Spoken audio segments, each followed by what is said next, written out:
Y nos queda la última disertante, que es la licenciada psicóloga forense Guiomar Bejarano Berque. Ella es desde Bolivia. ¿Dónde estás, Guío?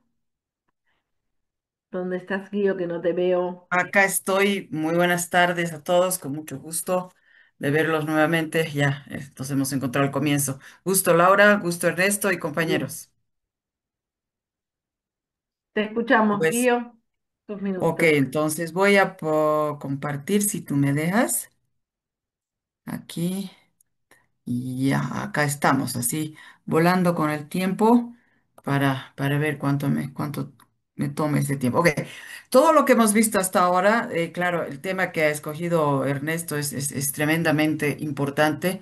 Y claro, me parece interesante que me ponga de última para tocar desde la otra perspectiva, ¿no? O sea, si nosotros queremos apuntar a lo que es seguridad, ¿no? Y la inseguridad y todo esto, pues tenemos que saber cómo es que se desarrolla la conducta criminal desde una perspectiva de la prevención en realidad, ¿no? Entonces vamos a ver muy rápidamente, hay muchas ciencias que se relacionan con este estudio, está desde la psicología del desarrollo o la evolutiva, está la psicología social, está la psicología biológica y toda la psicología del comportamiento que desde diferentes perspectivas, pues pone sus conocimientos para que nosotros podamos entender adecuadamente lo que es, cómo se desarrolla el fenómeno criminal.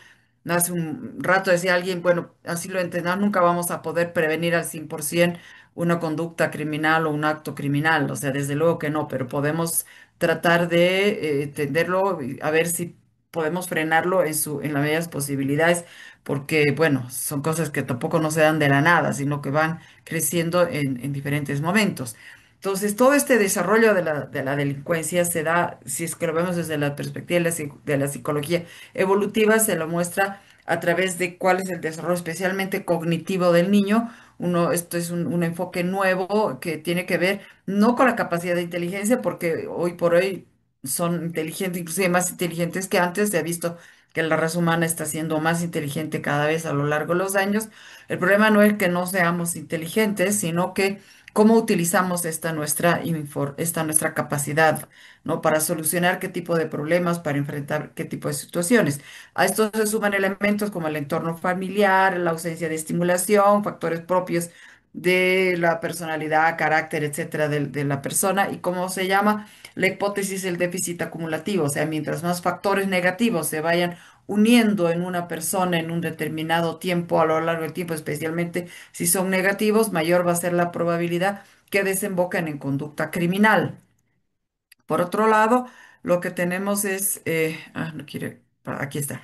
Y ya cuando vamos creciendo, los adolescentes, ese es un momento muy importante, clave, que en la prevención se lo tiene que tomar en cuenta, capacitando profesores, etcétera, gente padres de familia que interactúan con los niños y luego con los adolescentes, porque es un momento muy importante en el desarrollo humano, es un momento de quiebre en que se hace un análisis de la infancia para luego entrar al mundo adulto. Y eso es como todo, inclusive animal que está en mutuación, es donde más débil es, ¿no? O sea, si vemos como que cuando una garnela o un camarón muta o una víbora muta, o sea, no tiene la piel gruesa y es cuando más vulnerable es. Entonces, el adolescente también es así, en ese momento, metafóricamente hablando, está expuesto a pandillas, amigos de mala influencia al comienzo del uso indebido de drogas, etcétera. Y todo este tipo de cuestiones donde inclusive ya la policía y el sistema judicial puede involucrarse con el niño, ¿no? Luego pasa la maduración, que es esta necesidad de subrayar la propia personalidad que pueda tener un adolescente. Empieza a romper, si no, ya más adelante rompe con su familia. Y bueno, lo ideal es que rompa con su familia, pero de manera no traumática, cosa que vaya a agarrar el buen sentido de la vida y que no sea una cuestión traumática, cosa que escoja el mal camino, es el camino de la delincuencia. Y esto porque mucho tiene que ver en el juego de la inseguridad o seguridad que agarra a un adolescente en ese momento. No olvidemos que la mayoría de las delincuencias y las conductas criminosas como que se originan la mayoría en la etapa adolescente y también en la primera etapa de la juventud. Entonces, precisamente es por eso que hay que atender tanto a este momento, pero con la prevención inclusive desde la niñez. Y desde la niñez, ¿qué tenemos con un niño? ¿Cómo podemos empezar a darnos cuenta que un niño por ahí podría estar desarrollando una conducta que pueda ser y desarrollar y desembocar en una conducta delincuente? Es la hiperactividad. La hiperactividad per se no es un elemento que es determinante para la conducta violenta, pero cuando el entorno no lo sabe manejar bien, cuando los profesores no saben manejar la hiperactividad y solamente tildan de malcriado a este niño cuando en realidad tiene un problema que no le permite controlar su conducta, entonces está mal manejado y despierta en él conductas negativas, ¿no? Porque una persona hiperactiva es siempre muy agitada, muy impulsiva, etcétera, no tiene atención, entonces en un colegio es bastante difícil de manejar, pero cuando los profesores saben hacerlo y saben manejarlo, pues se lo identifica y se lo puede mandar a una terapia, a una intervención, etcétera, como para que el niño pueda canalizar este tipo de cuestiones, ¿no? Porque lo que vemos es que puede tener deficiencias escolares, malas relaciones interpersonales, etcétera, tener problemas para relacionarse con los demás y todos esos problemas, si no son tratados en la infancia, pues tienden a complicarse a lo largo de la vida. El entorno familiar, desde luego, que es tremendamente importante. Caso súper clave para ya no ir a más detalles con esto es el hijo de Pablo Escobar, ¿no? Este, que se cambió el nombre a Sebastián Marroquín, Juan Pablo Escobar, digamos, que pese a haber sido el padre de tal vez el criminal más grande de la historia, que el que ha matado tantas personas con descaro y que su hijo ha sido digamos, ha podido saber de las órdenes de su papá de poner bombas y de todo.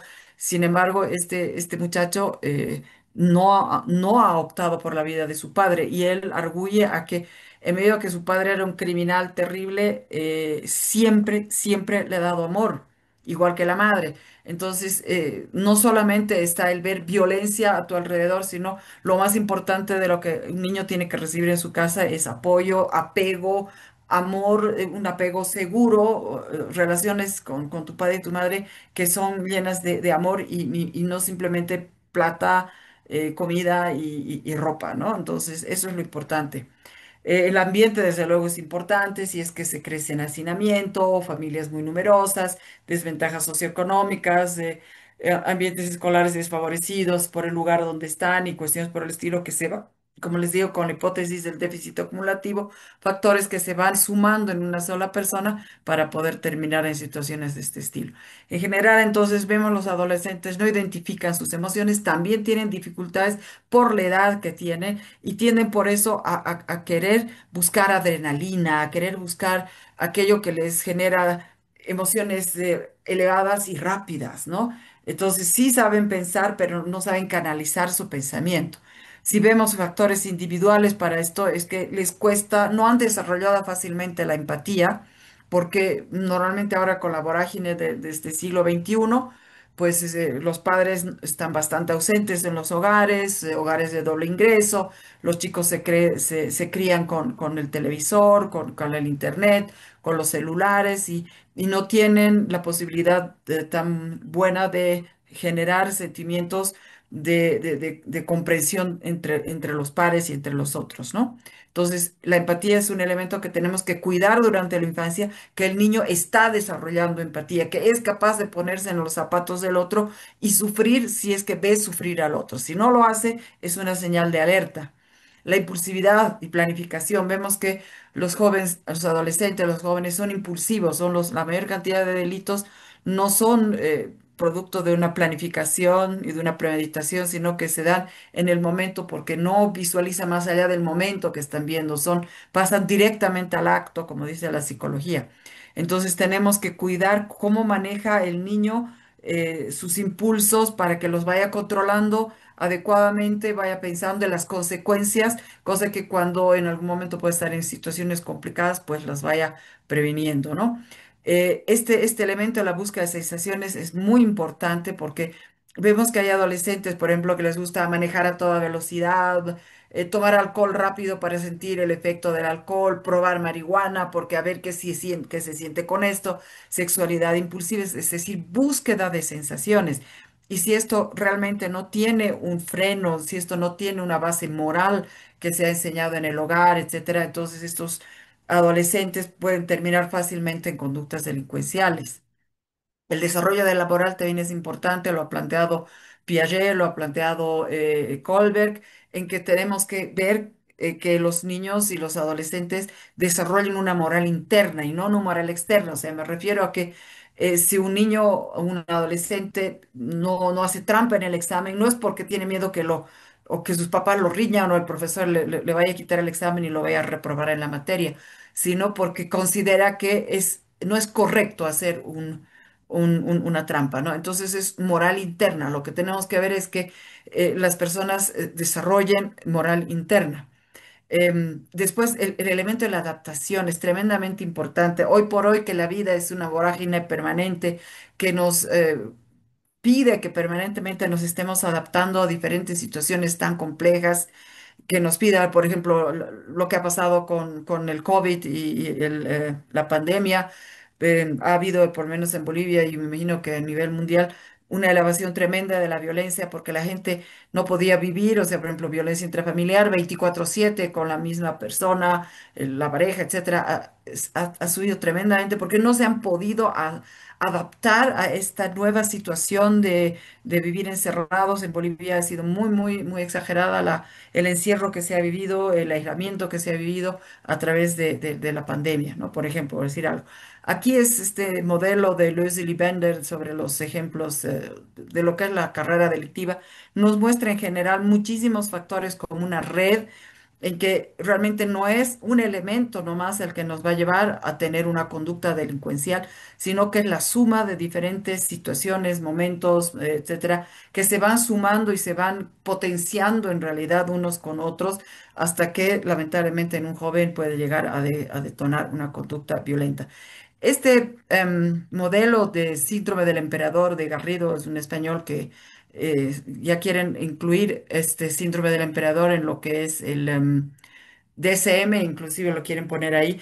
Vemos cómo los jóvenes van desarrollando poco a poco una conducta delincuencial desde que son niños a través de por el trato, por la falta de apego que han tenido con sus papás, por la ausencia de padres que son solamente funcionales, pero no amorosos, etcétera. Entonces van generando poco miedo al castigo o insensibilidad emocional.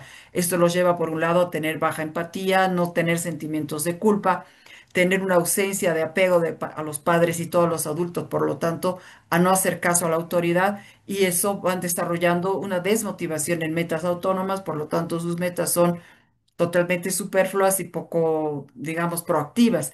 En cuanto a la insensibilidad emocional, tiene muy bajo sentido de contención, una obstinación en metas egocéntricas, o sea, muy, muy de un disfrute inmediato, rápido y con una violencia permanente, emociones negativas, un ánimo depresivo, hostilidad, donde la inteligencia que tienen la utilizan inadecuadamente, ¿no? Y para terminar, por eso antes de tener, o sea, o paralelo a este síndrome del emperador, pues tenemos el trastorno desafiante oposicionista, ¿no? Son niños o preadolescentes que son muy negativistas, argumentativos, hostiles, no hacen tareas, siempre andan renegando con las reglas, etcétera. Son niños muy complicados que se los identifica ya en el colegio, se los identifica en su vida y que hay que darles atención. Austria, Alemania ha ido desarrollando una ley precisamente para que cuando se identifican estos niños, se los ah, prácticamente se los quiere obligar a los padres, porque es una cuestión sistémica, a que hagan una intervención psicológica para que vayan volviendo digamos, a encarrilar los buenos sentimientos o los buenos desarrollos de este niño, ¿no? Ok, entonces tenemos sí factores relevantes de riesgo, como hemos visto, la impulsividad, el desarrollo, el entorno, la familia, etcétera, etcétera, ¿no?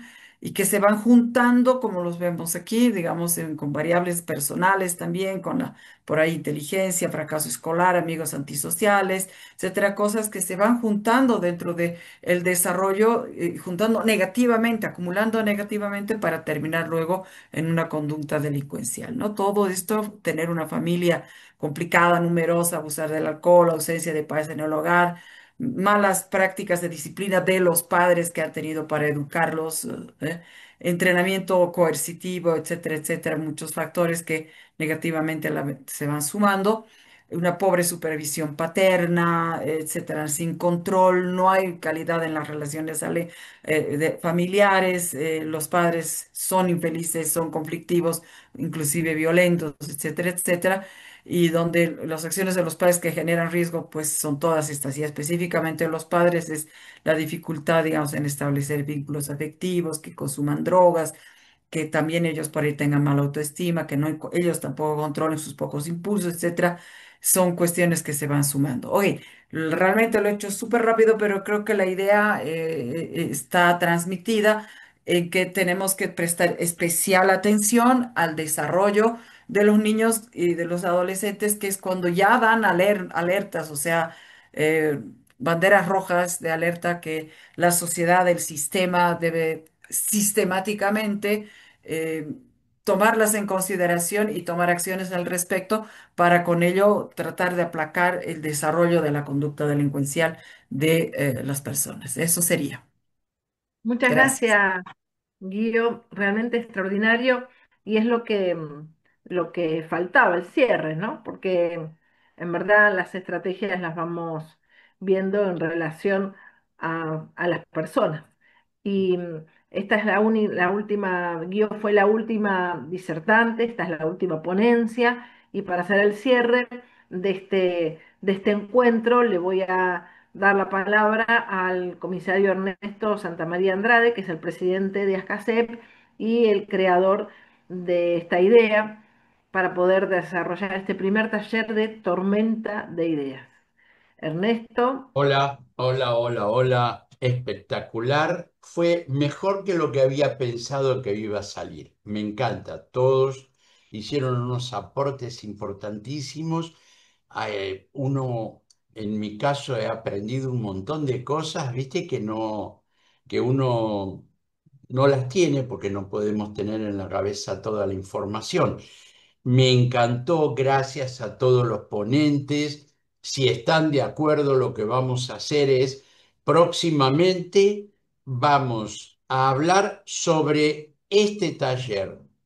Todo el mundo lo va a volver a ver. Yo lo voy a editar y se los voy a enviar. Los voy a subir al grupo que tenemos de taller. Eh, y próximamente vamos a reunirnos de nuevo ya para hablar todos. Todos los que estamos en el grupo van a poder hablar, opinar, y hacer comentarios. ¿Qué les parece la idea? sí, Bien, sí, muy bueno.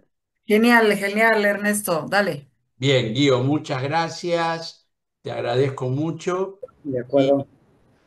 si querés decir algo, Marcelo, ¿hay alguien más que quiera decir algo antes de las 2 de No, la no, de acuerdo, digo, no, mañana? estoy de acuerdo, digo, para hacer una como conclusión sería de todo Exacto. esto. Bien. Excelente, Perfecto. excelentes temas, o sea, estamos bien encaminados, creo, como grupo en cuanto a lo que se persigue, qué es lo que queremos para la seguridad, no tan solo de nuestra provincia o de nuestro país, sino del mundo. Perfecto, buenísimo. Yo Gracias. quería aportar brevemente en dos palabras, escuchando a todos los disertantes, cómo no podemos dejar afuera el ser humano que es el que está detrás del uniforme. Y es un ser humano el que está del otro lado también cometiendo delitos. Entonces, creo que la mejora en la seguridad o la perspectiva de la aplicación de todas las técnicas que podamos y las pericias que tengamos, nunca debe ser en teoría fáctica sola, sino es que debemos enfocarnos en ese ser humano sufriente, carente de moral, carente de formación y muchas veces carente de reinserción. o de inserción. Y muchas veces, así como está, ingresa una fuerza policial. Entonces, creo que tenemos que enfocarnos en eso.